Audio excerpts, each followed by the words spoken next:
네, 안녕하세요. 반갑습니다. 암환자의 친구 신갈렙입니다.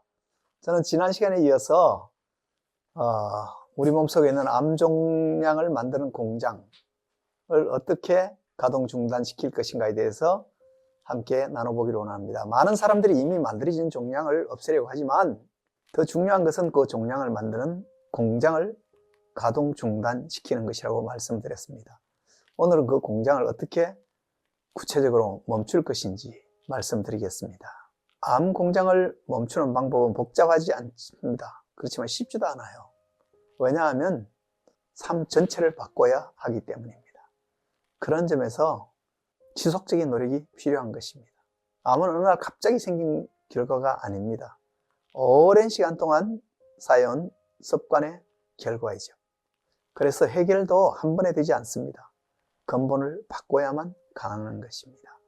저는 암 종양을 만드는 첫 번째 공장은 마음이라고 생각합니다. 암은 마음에서 발현되고 몸으로 드러난 질병이라고 지난번에 말씀드렸습니다. 그러면 마음에서 어떤 것이 가장 큰 문제일까 생각할 때 지속적인 스트레스, 그것이 암을 만드는 원인이죠. 스트레스가 뭔지를 제가 잠깐 알려드릴게요. 여러분 이렇게 손을 꽉 잡고 이렇게 한번 버텨보세요. 손이 떨릴 때까지 이렇게 꽉 잡고 한 1분만 있어 보세요. 힘들 겁니다. 네, 그만하죠. 1분은 15초만 해도 힘드네요. 우리가 뭘 했나요? 뭐 크다란 성취를 한 게 아닙니다. 그냥 손을 꽉 잡고 있을 뿐이에요. 그냥 손을 펴고 있으면 될 걸 자기 스스로 꽉 잡고 있어서 힘들었던 거죠. 대부분의 스트레스는 이와 같습니다. 내가 원하는 방향대로 일이 돌아가기를 원하는 것, 내가 기대하는 대로 상황과 사람들, 현실들이 전개되기를 원하는 것, 그것을 내가 내 마음에 꽉 움켜잡고 있을 때 스트레스가 생기는 것이죠. 그냥 손을 펴고 있으면 될 것을 손을 펴지 못하는 그 안달남이 우리 속에서 지속적인 스트레스를 불러일으키는 것입니다. 뿐만 아니라 두려움도 있고요, 분노도 있고 절망도 있고, 이런 것들은 우리 몸을 무너뜨리는 환경을 만듭니다. 그래서 우리는 마음을 다스려야 되는 것입니다. 억지로 버티는 것이 아니라 이해하고 풀어내려고 해야 합니다. 마음의 조급함과 안달남과 그런 것이 생겨날 때 내가 손을 꽉 쓸데없이 꽉 잡고 있는 것이 아닌가, 이 상황에서 내가 손을 놔야 될 것이 뭔가, 그것을 스스로에게 물어보고 본인을 달래고 편안해지는 그런 길을 찾아갈 수 있기를 바랍니다. 두 번째는 먹는 것이죠.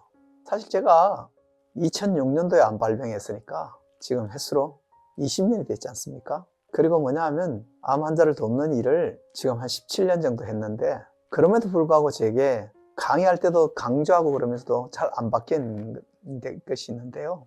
밥을 천천히 꼭꼭 씹어서 감사하게 적당량을 먹는 것이 참 어렵습니다.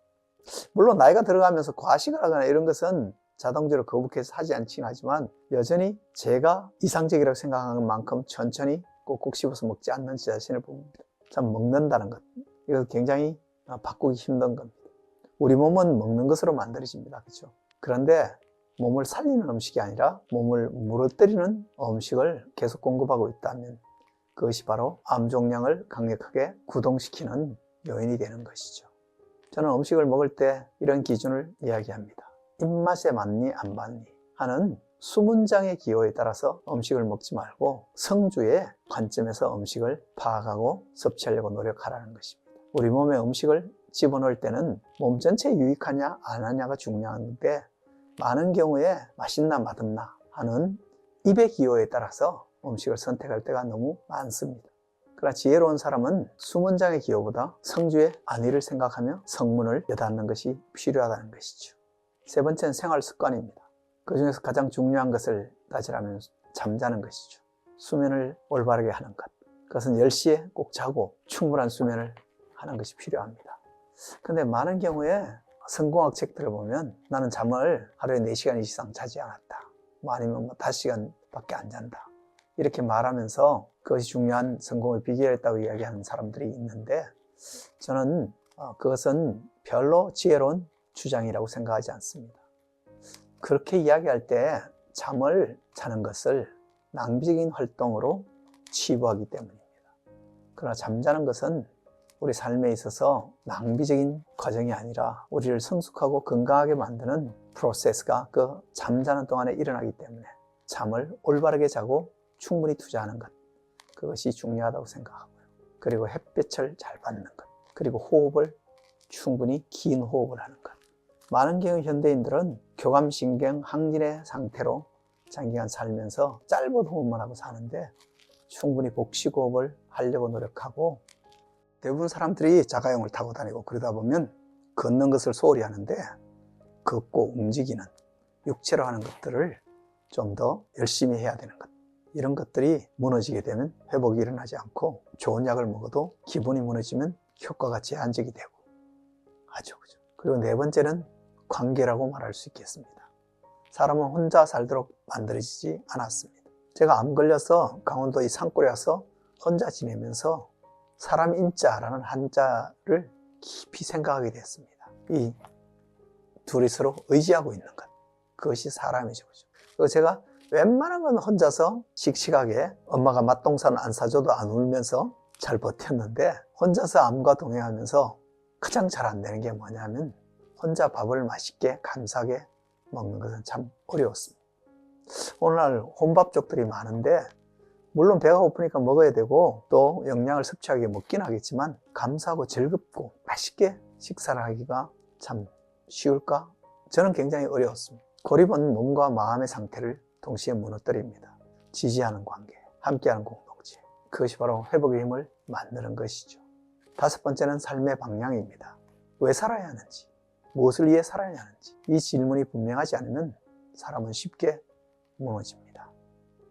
그런 의미에서 암과 투병하며 사는 것이 아니라 암을 잘 다스리면서 암을 통해서 삶의 의미를 더 깊이 이해하고 더 깊은 차원의 성숙한 인생의 여정으로 나아가기 위해서 노력하는 것, 이런 것들이 암 공장을 중단시키는 노력이라고 생각합니다. 암을 극복하기 위해서는 특별한 치료 방법 하나가 아니라 삶 전체를 다시 세우는 것이 중요하고, 그렇게 암 종양을 만드는 공장의 가동을 완전 중단시키거나 아니면 조업도를 낮추게 되면 암과 동행하는 시간이 그렇게 고통스럽지 않고 생명의 위협을 느끼지 않으면서 서서히 극복해 갈 수 있을 거라고 생각합니다.